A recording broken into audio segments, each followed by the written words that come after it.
ఏమైంది అసలు? మాది మైలారం, నా పేరు శ్రీశైలం.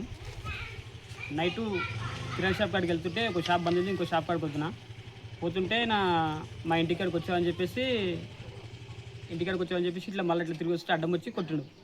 నేను మీ ఇంటికాడికి రాలేని అంటూ కూడా ఇంటలేడు, పట్టుకొని కట్టేసి కొడుతున్నాడు.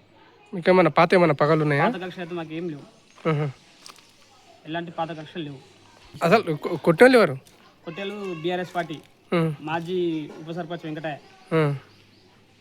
అసలు దీనికోసం అనేది కూడా అర్థం అవుతుంది మీకు? దేనికోసమో అర్థం అవ్వట్లేదు. రాజకీయ పరంగా నాకు అనుకుంటున్నాను. ఎందుకంటే ఇంతకుముందు బీఆర్ఎస్లో వాళ్ళకి సపోర్ట్ చేసింటి, ఇంతకుముందు కాంగ్రెస్లో ఉన్నా కాబట్టి వాళ్ళకి ఏ సపోర్ట్ చేయలేని మద్దతు ఇవ్వలే.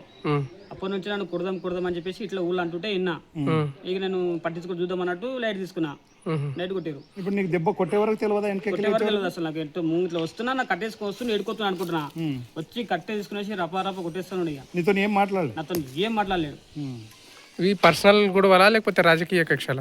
పర్సనల్ గొడవలు అంటే మాకు వాళ్ళకంటూ ఏం లేదు ఇప్పటివరకు అయితే. పర్సనల్ గొడవలు ఏం లేదు, రాజకీయ కక్షలు అనుకున్నా. రాజకీయ కక్షలు ఇది, పర్సనల్ గొడవలు ఏం లేదు మాకు వాళ్ళకి.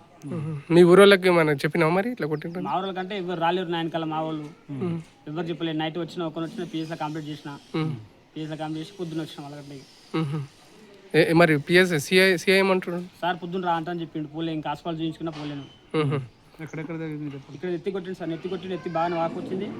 ఇక్కడ ఈడ కాళ్ళు కొట్టిండు, ఈడ తప్పించుకుంటే ఏడు తాకింది దెబ్బ, వెనకాల తాకింది, ఈ చేతులన్నీ కొట్టిండు మొత్తం అంతా.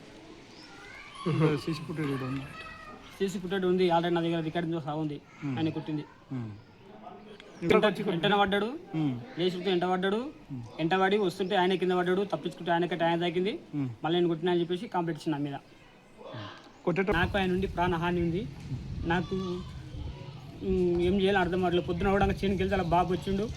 బాబు వచ్చి చెట్టు కింద బండి పెడితే బండిని కొట్టిపోయిండు, బండి ఎరగొట్టిరు. నాకైతే కాంగ్రెస్ కార్యకర్తలు ఏమన్నా న్యాయం చేయాలని కోరుకుంటున్నా. ఆయన ఉన్నది నాకు ప్రాణహాని ఉంది. ఎప్పుడు కొడుతుందో తెలియదు. అంతా ఒకటే, నా ఇల్లు ఒకటే వన్లో ఉంది. అక్కడ ఎవరు మాట్లాడరు, ఎవరి దగ్గర రారు. నా పని నేను చేసుకుంటా అంతే సార్. నాకు ఏమన్నా న్యాయం జరగాలి.